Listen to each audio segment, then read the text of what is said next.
Sa personal kong opinion, very, very dangerous ang isang military junta.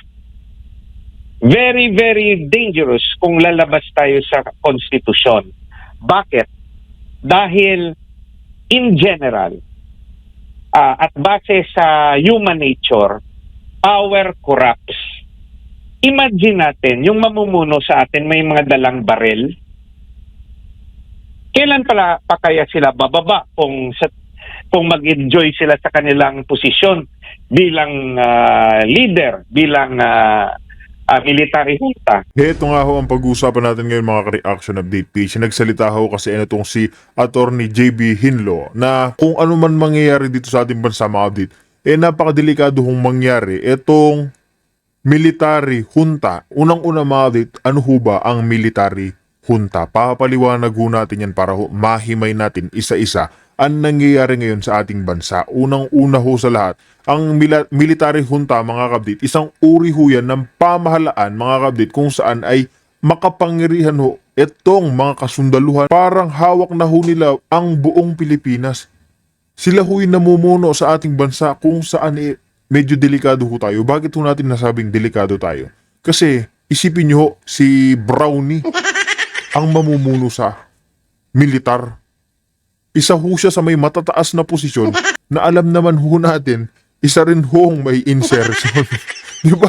Siya ho yung gigil na gigil ho sa kanya mga kapatid. Kasi meron 15 billion yan. Alam naman ho natin yung hanggang ngayon pinoprotektahan niya pa rin ho yung kanyang kredibilidad. Yung kanyang kredibilidad dyan. Pinoprotektahan niya. Nag-uusap ho kasi sila ni Martin Romualdez noon tsaka ni Saldico. Nag-uusap po sila, natataasaan daw ang sahod ng mga alam nyo na ho. Diba? Kaya mga kabdate, kung kayo ho, papayag ho ba kayo na ang military junta ang mamuno o sila ang gagawa ng paraan sa ating bansa? Tanong ko lang ho sa inyo, payag ho ba kayo na isa si Brownie sa tuta ni Marcos Jr. at ni Martin Romualdez ang nagmamando sa mga Pilipino? Nakakatakot ho yan. Unang-una sa lahat, nasa daan ho tayo. Tapos makikita mo mga armadong sundalo nakapalibot. May karapatan ho sila. Parang martial law ho yan. Pwede ho nilang gawin lahat ho ng gusto nilang gawin. Sino ho ba may gusto niyan? Wala ho. Tanong ko sa inyo, gusto niya ho ba yan mga kapatid? Hindi rin ho, di ba?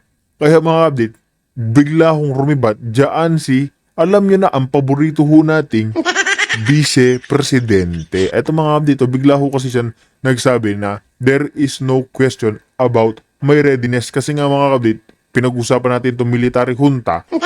Bigla di bang ugong-ugong na si Marcos Jr. Mukhang masisibak, mai-impeach. Sa nangyayari nga hong anomalya mga ka-update under the 1987 Constitution of the Philippines, mga kabit, impeachable pa rin naman itong presidente ng ating bansa. Kaya mag-ingat-ingat ho itong si Marcos Jr., mga kabit, kasi tulad na lamang ho ng ating mga sinasabi dito, pasok din ho sa crime against humanity yung korupsyon sa Pilipinas, yung korupsyon sa ating bansa. Lahat ho ng mga nasawi dyan sa Cebu, lahat ho ng marami ho nawalan ng buhay. Panigurado tayo mga kabit, hindi lang ho nasa 200 katao yung nasawi dyan. Siyempre, meron din ho tayong aalalahanin meron din po mga taong ilang tao sila sa kanilang bahay, sabihin na ho nating 4. Pag na-wipe out ho ba yan, hindi naman lahat ng mga kapitbahay magkakakilala. Tingin niyo ho ba makikilala o malalaman pa ng ibang tao kung sino pa yung mga nawawala? Pasakuyan sa crime against humanity, yung corruption ng flood control issue mga kapatid. Kaya mag-ingat-ingat ho itong si Marcos Jr. dahil pwede ho siyang ma-impeach. Kaya nga ho bumuwelta itong si BP Sara. Bumuwelta ho siya na ready ho siyang maging presidente kahit anong oras, kahit anong araw, kahit anong buwan, anong taon. Kaya mga update, bumuwelta rin ho si Prof. Malu na tama naman, basahin na lang ho natin. She knows her obligation to be ready and prepared. Kasi manmanin nyo ho mga update lahat po ng pagkakat ng budget sa Office of the Vice President, sumobra na ho sa baba. Noong una mga kabdit, approved budget niya ho, nasa around 900 million. Tapos hindi ho sumipot si BP Sara noong nagka-press briefing o press con dyan sa House of the Representatives. Nagbida-bida ho si Saba, si De Lima. Binawasan pa ho yung budget ni BP Sara dahil mas inuna pa daw ni BP Sarang puntahan yung mga naapektuhan dyan sa Cebu pero hindi pa ho yung bagyo dyan. Pinuntahan ho kasi ni BP Sara yung Nilindool. Natatandaan niyo ho ba nung nilindol yung mga ating kababayan dyan? Inuna ho kasi ni BP Sara yan. Makikita naman ho natin kung paano yung serbisyo ng totoong tao, yung naglilingkod sa taong bayan. Naglilingkod sa mga Pilipino, hindi yung puro pa press media, puro pa press con papogi sa social media. Diba? Si BP Sara, makikita ho ang kanyang aksyon mga ka-update. Nakikita ho ang kanyang aksyon na wala hong kamera, bigla na lang ho nagsasalita yung mga ating kababayan na kanilang tinutulungan na hindi namin makakalimutan etong si BP Sara. Yan ho yung malaking katotohanan dyan. Kaya mga ka-update, reptahin na ho natin ito. Pag-usapan na ho natin itong impeachable ni Marcos Jr. Impeachable officer din ho kasi siya. Hindi lang ho yan, pati nga ho itong military junta. Kung bago lang ho kayo sa ating channel, isang like, isang share, isang subscribe lamang ho, malaking tulong na ho yan. Kaya reptahin na ho natin ito. Pakinggan ho natin itong si Attorney JB Hinlo. Bayan, ano po yung sinasabi sa ating konstitusyon, sa ating batas po, attorney, patungkol po dito sa usaping ito, sino yung pwedeng mamuno, pag may nag-resign, sino bang papalit, ano ba ang legal, ano ba ang naayon sa konstitusyon? Nakasabi sa Section 8, Article 7 ng Philippine Constitution, no? In case of death, permanent disability, removal from office, or resignation of the President, the Vice President shall become the President to serve the unexpired term. In case of death, permanent disability, removal from office, or resignation of both the President and Vice President, the President of the Senate, or in case of his inability, the Speaker of the House of Representatives shall then act as President until the President or Vice President shall have been elected and qualified. So, klaro naman sa ating konstitusyon, no? Kung susundin natin ang succession rule base sa konstitusyon, pag nag-resign si PBBM, si VP Sara ang magiging presidente, ano? At kung both PBBM and VP Sara will resign, no? O may mangyari sa kanila na permanently hindi sila maka-perform ng duty nila, no? It will be the Senate President. So it will be Senator Tito Soto. At kung hindi naman sila, pwede, it will be the present Speaker of the House, Congressman D. So yan yung base sa konstitusyon. But dito sa mga nangyayari sa atin sa Pilipinas, dahil sa malaki. Kayo mga kabdit, tanongin ko lang ho kayo, sino ho bang gusto nyong lumukulok kung sakaling mawala yan si Marcos Jr. sa kanyang posisyon? Si BP Sara ba? O si School Bukol? Kung ako mo, mga kabdit, linisin muna ni School Bukol yung babae niya dyan sa alam niyo na ho yan, di ba? Tsaka hindi niya ho mahihigitan yung isang BP Sara. Yun ho, totoong tapat na naglilingkod sa kanyang bayan. Hindi nagpoprotekta ng mga magnanakaw. Yung issue na kinakaharap ni Pangulong Bongbong Marcos, yung solusyon ng mga Pilipino ay iba't iba. Yung iba, nagpapanawagan na dapat mag-resign si Pangulong Marcos kasi na ang continued stay niya sa ating bansa ay talagang nakakasama na sa administrasyon ng panggobyerno at sa ekonomiya, kaya dapat umalis siya at ibase natin sa konstitusyon, VP Sara will assume or should assume office. Pero yung iba naman, no, yung kaalyado ng let's say sa mga kulay-kulay, no? Yung iba sinasabi nila no to Marcos, pero kung mag-a-assume man lang si VP Sara, wag na lang. They would rather have Bongbong Marcos continue hanggang 2028 rather than allow VP Sara to become president. For the reason, no, i-analyze natin, yung iba nagsasabi na pag naging acting president si VP Sara hanggang 2028, unbeatable na siya sa susunod na eleksyon, no? So, ang kanilang rason ay political. Ayaw nilang lumakas ang political stock ni VP Sara na sa pagdating ng 2028 election ay unbeatable na. So, they would rather continue with PBBM na kinukondena rin naman nila, pero political yung kanilang solusyon.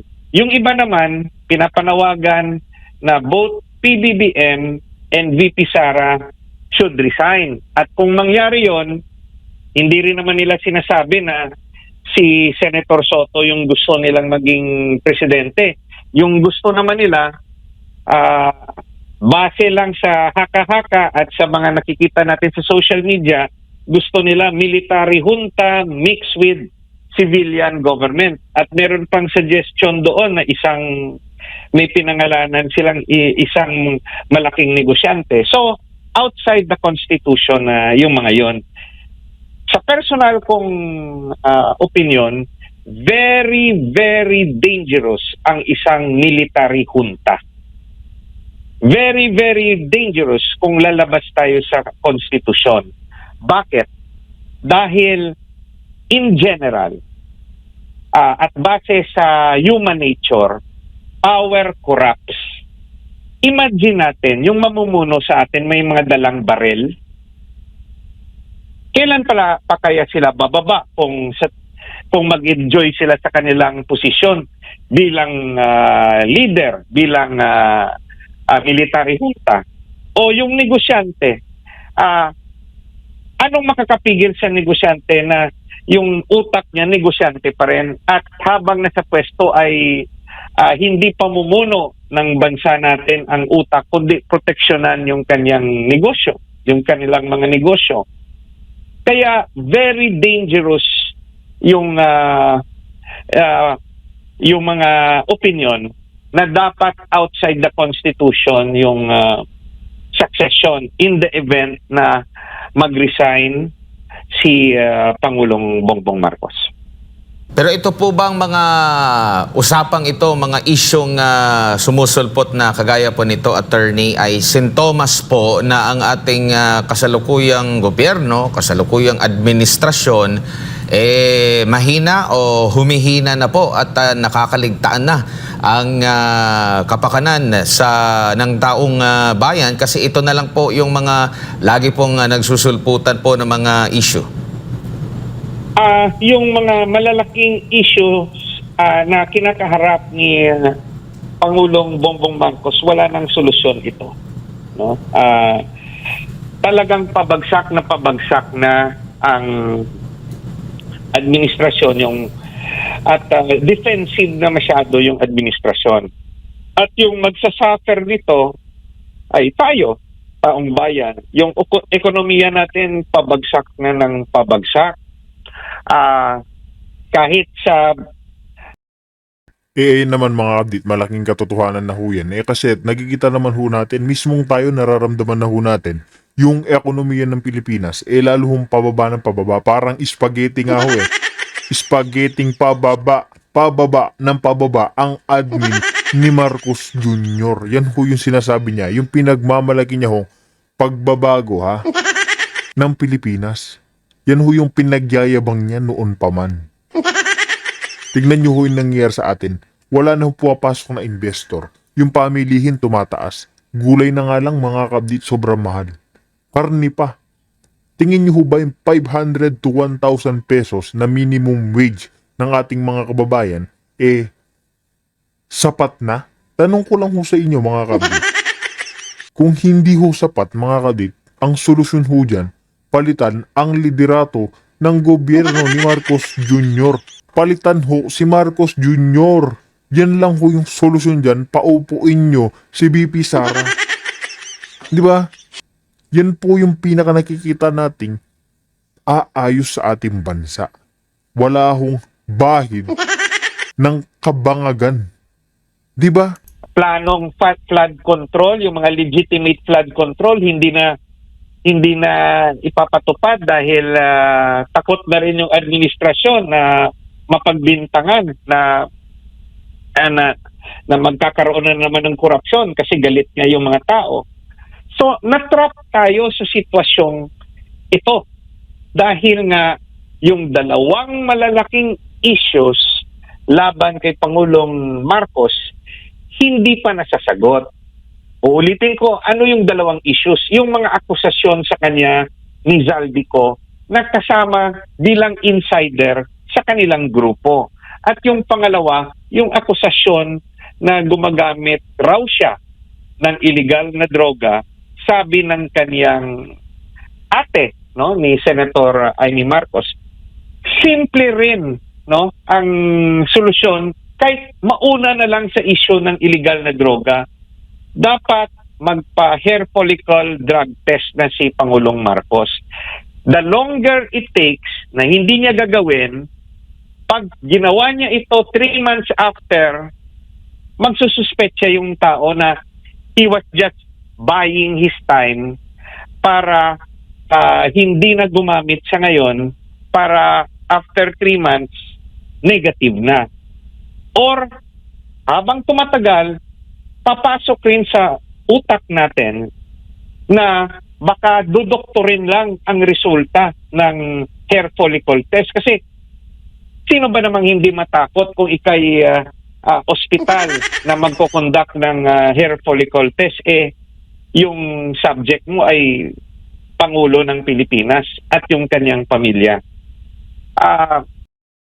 Hindi ho nila magawa-gawa yan, mga kabdit. Unang-una ho sa lahat. Kasi magsisinungaling pa ba yung kapatid niya si Senator Amy, yung ate niya si Amy, ikaw ba naman sabihin ka, ading, umuwi na tayo, tama na.